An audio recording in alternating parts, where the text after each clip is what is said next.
नमस्कार दोस्तों, आज हम बात करेंगे कि अगर हम complete portfolio small cap mutual fund से भर लेते हैं तो हमें क्या रिटर्न्स मिल सकते हैं लॉन्ग रन में, शॉर्ट रन में, और क्या हमारे लिए ये एक समझदारी वाली स्ट्रेटजी होगी। क्योंकि पूरा पोर्टफोलियो सैटेलाइट से बनाना क्या प्रॉब्लम क्रिएट कर सकता है, क्या बेनिफिट दे सकता है, सब चीज़ों के बारे में बात करेंगे। और इसके साथ साथ जब हम बोलते हैं कि हम अपने क्लाइंट्स के लिए ये करते हैं वो करते हैं, तो क्या उन चीज़ों की क्या गारंटी होती है। ठीक है, अब मैंने बोल दिया कि आप रिटायर हो सकते हैं इस सेफ इन्वेस्टमेंट के साथ, तो उसका क्या बोल दिया, बोलने की कोई वैल्यू थोड़ा है। ठीक है, लेकिन करने की वैल्यू है, नंबर्स की वैल्यू है। तो वो नंबर्स मैं आपको थोड़े से शो करना चाहूँगा। और साथ ही उन लोगों के लिए ये वीडियो बहुत ज़्यादा हेल्पफुल है जो नए एमएफडीज़ हैं, जिन्होंने एआरएन नंबर अभी अभी एक्वायर किया है। क्योंकि ये पूरी वीडियो मैंने अपने जिनके साथ मेरी पार्टनरशिप है एसेट प्लस के साथ, मैंने उनके साथ मिलके ये कंप्लीट वीडियो बनाया है। क्योंकि जो भी बकेट थे, कुछ स्टार्टिंग के जो बकेट थे एक दो, वो मैंने उनकी हेल्प से बनाए थे, बाकी बकेट मैंने अपनी टीम की हेल्प से बनाए। लेकिन पूरा का पूरा मैंने इसमें जो स्क्रीनशॉट लिए हैं, जो बकेट बनाए हैं, जो बकेट मैं अपने क्लाइंट्स को देता हूँ, कंप्लीटली एसेट प्लस की मदद से बनाए हुए हैं। तो आप भी ये चीज़ कर सकते हैं और ये वीडियो आपको हेल्प करेगी कि आप भी सेम चीज़ कैसे कर सकते हैं। तो पूरी वीडियो आराम से देखना, और अगर आप नॉर्मल इन्वेस्टर हैं तो ये वीडियो को देख लो, काफ़ी कुछ समझ जाओगे। आगे जाएंगे। यहाँ पे अगर मैं आपको बोलूँ कि इस जैसा तो कुछ होता नहीं, फंड चेंज करके या फिर स्ट्रेटजी बना के क्या फ़ायदा। नॉर्मली मैं आपको सिर्फ एक चीज़ पूछता हूँ कि जब आप एग्ज़ाम की स्टडी करते हो, मैंने पहले भी एक एग्जाम्पल दिया था, कोई भी एग्ज़ाम है आप उसकी पढ़ाई करते हो तो ज़्यादा और कम पढ़ाई करने में क्या फ़र्क है। दोनों जगह आप ये नहीं गारंटी दे सकते कि आप अच्छे नंबर ले आओगे, या फिर दोनों जगह आप गारंटी नहीं दे सकते कि आप 100 के 100 क्वेश्चंस का जवाब सही दे दोगे। लेकिन होता क्या है, जिसने पढ़ाई ज़्यादा करी है उसके चांसेस ज़्यादा हैं, जिसने पढ़ाई कम करी है उसके चांसेस कम हैं। सेम चीज़ यहाँ एप्लीकेबल होती है, रिसर्च ज़्यादा करोगे तो आपके सक्सेस होने के चांसेस ज़्यादा हैं। तो इसी तरह से मैंने अपने क्लाइंट के पोर्टफोलियो में ये रिटर्न्स निकाले। अनबिलीवेबल। क्योंकि 2023 में हमने गोल्ड में इन्वेस्ट किया। नॉर्मली मैं हर किसी के लिए करता हूँ, हमने 2022 में भी किया, ठीक है, 2021 में भी किया। जिनकी रिटायरमेंट 2-3 साल बाद होती है, हम करते हैं और नॉर्मली एक्स्ट्रा 15-20% निकालने की कोशिश करते हैं। लेकिन ये सिर्फ हमारी स्टडी का कमाल था कि जो हमने पढ़ा वो एग्ज़ाम में आ गया और बात ख़त्म हो गई। मैं नहीं कह रहा कि मैंने स्ट्रेटजी बनाई और मैंने 101 निकाल दी, मैं आपके भी निकाल दूंगा। यहाँ पे यहाँ पे किस्मत का भी थोड़ा सा रोल तो रहता ही है ना। तो यहाँ पे सेम चीज़, अगर हम लमसम कर रहे हैं तो लमसम में हमने ये रिटर्न निकाले। यहाँ हमने कैटेगरी एवरेज को बीट किया, यहाँ नहीं किया। इस पूरी वीडियो के दौरान हमें एक चीज़ का ध्यान रखना है, कैटेगरी एवरेज नंबर जो 13.70 है और 15% किसके लिए है, 3 ईयर्स वाले टाइम होराइजन के लिए। लास्ट 1 ईयर में नेगेटिव में है तो कोई ज़्यादा ध्यान रखने की ज़रूरत नहीं है हमें। हमने यहाँ पे अपने कैटेगरी एवरेज को बीट किया, लेकिन 3 ईयर वाले टाइम होराइजन पे नहीं कर पाए, क्योंकि लमसम इतना इजी नहीं होता टाइमिंग करना, और अभी मार्केट काफ़ी ऊपर नीचे हो रहा है। तो जितना मार्केट ऊपर नीचे होता है तो उतना ज़्यादा डिफिकल्ट हो जाता है कैटेगरी एवरेज को बीट करना।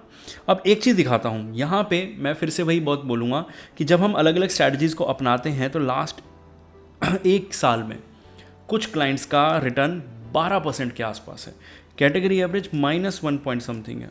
ये कैसे?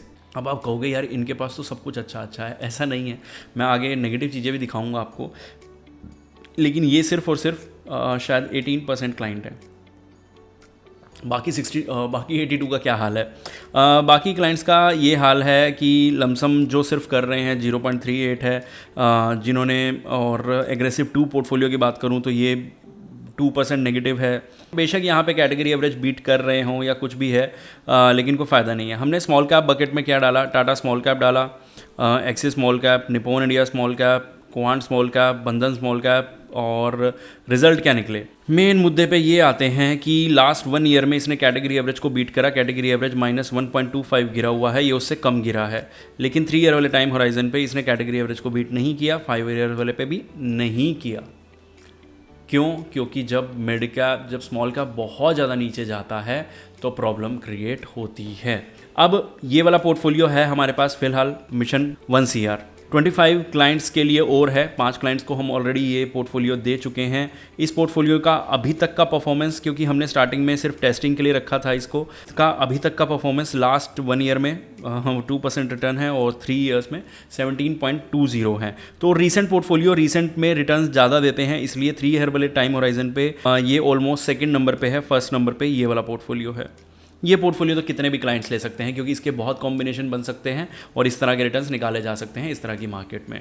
लेकिन सिर्फ स्टिल बोल रहा हूँ कि हर किसी का रिस्क और हर किसी की प्रोफाइल अलग होती है, हम भी अलग अलग पोर्टफोलियो देते हैं। इसका मैं कॉम्बिनेशन बना के दे दूंगा तो हो सकता है वो इतना ना चले, तो इस चीज़ का ध्यान रखना। अब नीचे अगर मैं आऊँ तो एग्रेसिव 2 ने एक सिंपल सा रिटर्न दे रखा है, अपने कैटेगरी एवरेज को बीट किया है, ये नॉर्मल है। मिशन 1 CR ने भी अपने कैटेगरी एवरेज को बीट किया है। हमने अपने क्लाइंट का पोर्टफोलियो टेस्ट किया था, इनके पास स्कीम्स ज़्यादा थी क्योंकि STP वगैरह लगाया था, तो वहाँ पे भी इनका भी पोर्टफोलियो कैटेगरी एवरेज को बीट कर रहा है। अब देखो यहाँ ना समझदारी की बात हो जाती है। अब आप देखो एक जगह पे कि ये वाले रिटर्न्स कहाँ आए हैं, कहीं भी आए हैं? कहीं नहीं, सिर्फ एक जगह आए हैं, ऊपर मेरा एग्रेसिव 1 पोर्टफोलियो में, उसके अलावा कहीं नहीं आए। यहाँ पे ये क्लाइंट अब खुश नहीं होगा, सर मेरे तो 3% भी रिटर्न नहीं आए, ये वो, जबकि मार्केट में ही यही हाल है। तो इस चीज़ को समझना आपके लिए भी बहुत ज़रूरी है। यहाँ पे भी इस तरह से भी क्लाइंट का खुश होना बहुत मुश्किल हो सकता है। 1.72% रिटर्न ठीक नहीं है, लेकिन लॉन्ग रन में ये पोर्टफोलियो कैटेगरी एवरेज को दोनों जगह बीट करता हुआ आया है और करता रहेगा।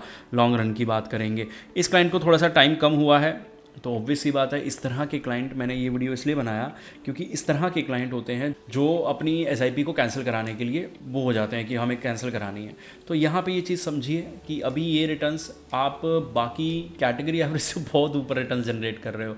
मुझे पता है ये रिटर्न संतुष्टि नहीं देंगे, लेकिन अभी मार्केट की सच्चाई ये है कि आपको डिस्काउंटेड रेट पे NAV मिल रही है, उसका फ़ायदा उठाइए। होपफुली आप समझ गए होंगे, पूरी वीडियो आपके लिए हेल्पफुल रही होगी, और मिलते हैं अगली वीडियो में।